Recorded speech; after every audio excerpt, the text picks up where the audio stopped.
Hello everyone, in this issue of Motive Garage, our R32 begins its journey down the GT-R rabbit hole. Let's go.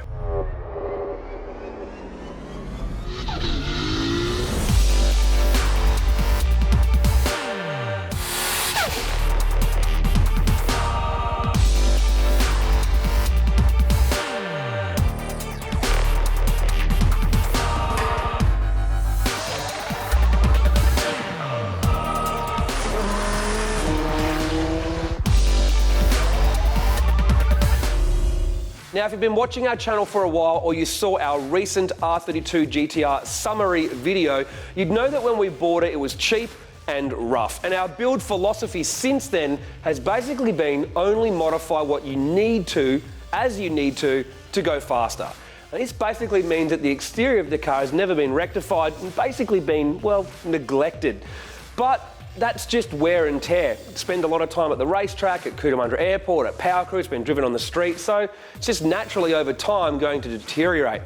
Now, we haven't given the car a respray or a refresh or a birthday of any type since then, because let's face it, it's a massive job to do and it's not cheap. But the opportunity arose this year for us to give the car a complete refurbishment, not a restoration, that's all rotisserie, a refurbishment, give the car a birthday. And let's face it, give it the looks that it deserves to match its performance. So the car has now started its journey down the GT-R rabbit hole. So how did all this come about? Well, our parent company, Jet Multimedia, has been doing content creation for the collision repair department of 3M. If you don't know who they are, I'd be pretty surprised. They are a massive company. They had us do a custom car building tips with the guys from Rides by Cam, and then after that they wanted us to film the refurbishment of a car and have both an apprentice painter and an apprentice panel beater learn from more experienced pros in the industry some tips and techniques as they go. Now, I suggested that they refurbish a plastic bumpered car just due to the price rise and increase in popularity in late 80s and early 90s cars that have motorsport heritage. And as the conversation kept going, we realised the most appropriate car to do it to was our R32 Skyline GT-R. Now, basically, we spent an entire week and a half getting the car completely redone from front to back, and we were scheduled to release this and debut the car at MotorX at the start of May. However, COVID-19 pandemic hit and everything has been a little bit delayed. So we're going to be releasing the series of the total refurbishment of our GT-R in September, which you'll be able to watch on both the 3M Australia Facebook page and 3M's global YouTube channel as well. So you would have seen that our car was at Power Cruise at the end of February, testing out the Garrett G35050. The car was running the best it's ever run. So it probably seemed a bit weird that the car just suddenly vanished. Well, it was only a couple of weeks later that we had to have the car at the 3M training facility to basically do the entire refurbishment in a little over a week. Now, I could have just done a closed door or a bit more basic respray, but decided to take things one step further. Engine out, box out, interior out so that it could get a custom retrim and basically strip the car completely back down to a bare shell. I decided I wanted to go all new rubbers, all new seals and replace anything on the car that you could visually see that was just starting to look a bit old. I also got Tim from Machina Magica in to come and help out as well. Why? Well, he's a specialist in GT-R refurbishments and GT-R restorations. And this is where things just kept spiralling out of control even further. Now, with the gold R33 GT-R getting moved forward in its build, we decided now was a good time to take out the engine of this, separate the big head that we've got from the 2.6 bottom end, put the 2.6 into the gold car, and finally go an RB30 block in our R32 GT-R, obviously with a Nitto 3.2 stroker. Sounds easy enough, right? But that spiraled out of control even more after doing the Nitto tech features, and Jim decided we wanted our car to have one of the first Nitto wide journal crankshafts, obviously with the stronger rods, and that's going to go in our car, which means we can show you guys how to do an RB30 conversion, what's involved. We can do the 3.2 versus 2.6 comparison, and then we can stop mucking around with little turbos and running 9s and get this thing making some serious grunt as we push for 8s as a manual car. So that's not all that spiraled out of control. We also decided to remove the PPG gearbox and send it back for a quick inspection. It's been in the car a couple of years, done thousands of Ks, still work perfectly, but we wanted to get a quick inspection and do the new centre bearing upgrade they do for the car as well. Now, we also pulled out the interior and we're sending some of it off to Danny at Concept Garage to get custom retrimmed so we can improve the look of our interior. We also got one of his front lips as well to go onto our front bumper. We've ordered an N1 boot boot lip spoiler that's here now as well. Also some other little touches for the outside, like we've got a carbon fibre exhaust around and a few other bits and pieces of carbon. We've also increased the list of things to do. We're going to be painting the roll cage, fixing up some rust underneath and tidying up a bunch of bits in the car that you can see. It is just spiraled out of control, and we're going to be showing you that all over the next few episodes on our R32 GT-R. Now, going for a new look, and one thing I wanted to do was change the wheels. Now, I love the Enkei RS05s that I had on the car, a lightweight one-piece race wheel, but just wanted something new for the hell of it. So, visited the guys from Auto Technic and got ourselves a set of recently released AME Tracer GTVs. Now we've got AME Tracers on Jet 200 as well. This is a different model, 5-spoke, cool new design, got them powder coated in bronze so that they're a bit unique to our car, and then got the Advan 8008 rubber wrapped onto the outside as well. Now one of the most important but difficult things to do when you refurbish or restore a GT-R is to get all new window trims, rubbers, seals, clips, brackets, etc. that you need. Why? Well, not only are they getting hard to find, they're also getting mega expensive, but on top of that, working out exactly what you need and getting the part numbers is actually really difficult. You know what it's like, you ring up a Nissan dealer, hello, I need this, they go, what's the VIN number? And then they won't even look unless you give them a VIN number, then you need a mate that's got an Australian delivered car, then they don't even know what they're looking for, and then they still can't give you everything you need, and they've got to try and find it. So you're best off talking to a specialist when it comes to this sort of thing, and that is Kudos Motorsport in Queensland. These guys not only stock performance parts, but they also stock a heap of Nissan OE parts, not just for GT-R, but all Nissans. And the best thing is these guys actually know what you're talking about. So if you ring them up and you go, hey, all of the trims around my windows are all old and falling apart, they not only know to send you that trim, but all of the brackets and clips and everything that you need to go with it.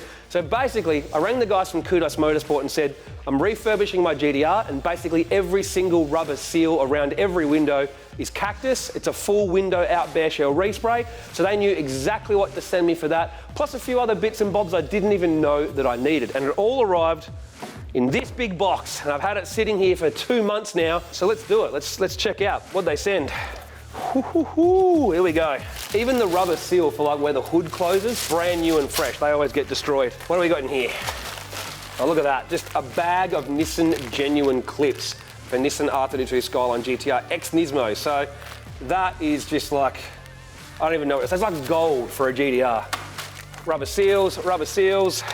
Even the right, correct black screws. All I know is every time I work on a Nissan, any leftover screw I keep it. But all fresh, brand new screws now, all the right plastic clips, even little rubber stoppers for the bonnet and the bumper and the fuel filler, even new rubbers now for the factory wing to go underneath.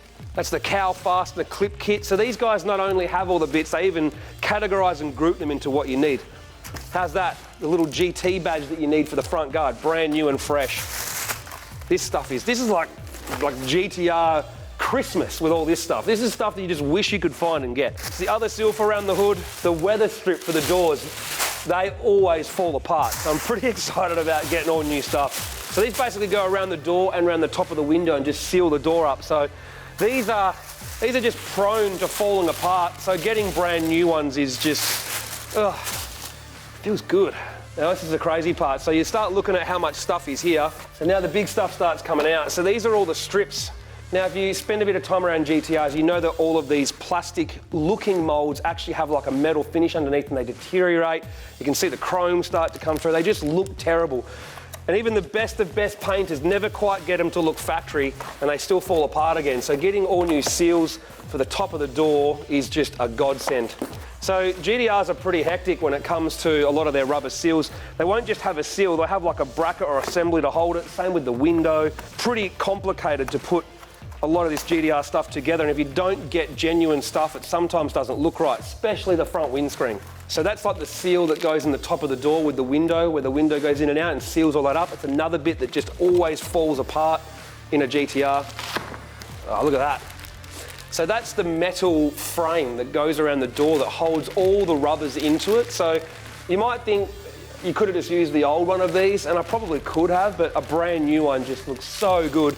And you don't want to have one bit secondhand and not the rest. So this is one of the holy grails. That is the rear quarter window. Now, what people don't realise is on an R32 GT-R, the rear quarter window, the rubber seal that goes around the edge is actually attached to the window from factory. You try to separate that from the window. I've never seen anyone successfully do it, or if they have, it damages it a little bit. These often deteriorate quite a lot, so honestly, the best thing you can do, brand new rear quarter window with the rubber seal. It comes with all the clips, everything to go back in perfectly. So this will make a huge difference in just how clean and perfect the finish is going to look on the car once it's back together. That really does excite me, actually. It's amazing how you've been around so many 1300 horsepower engines and all sorts of stuff, but brand new window trims and brand new rear quarter windows, it's pretty much just as exciting. So we've got more rubber seals, more screw kits and trim kits so they're exactly right for the car. Here's an important bit, the GT-R badge. Now what a lot of people don't realise is that on an R32 GT-R, the colour of the car is actually made into the badge. So each badge is colour specific. So if the car was white, that section would be white. If it was red, it'd be red, etc. So ours is needs to be the factory colour, and there it is. Brand new GT-R badge. That always goes on last.